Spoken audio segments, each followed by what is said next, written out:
8 a D6 del mese di luglio alle ore 22:15 in Cava dei Terreni presso lo stadio comunale Simonetta Lamberti.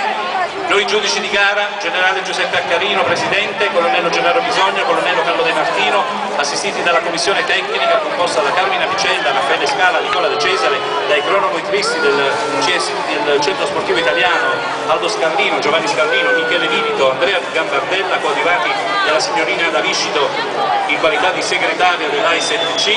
Sulla scorta dell'epilogo referenti allegati decretiamo che la pergamena bianca anno 2008 sia aggiudicata al Casale.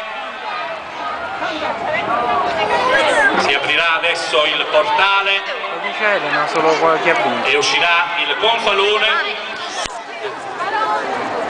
bella sta cosa del distretto Pasculanum, Casale Senatore.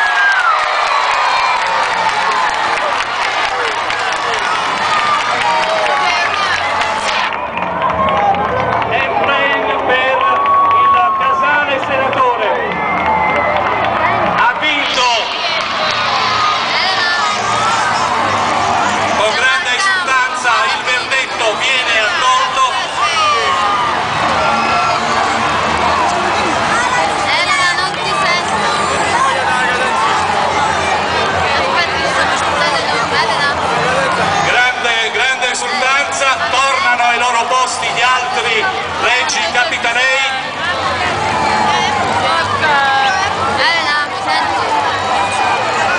È pronto a ricevere il meritato premio il regio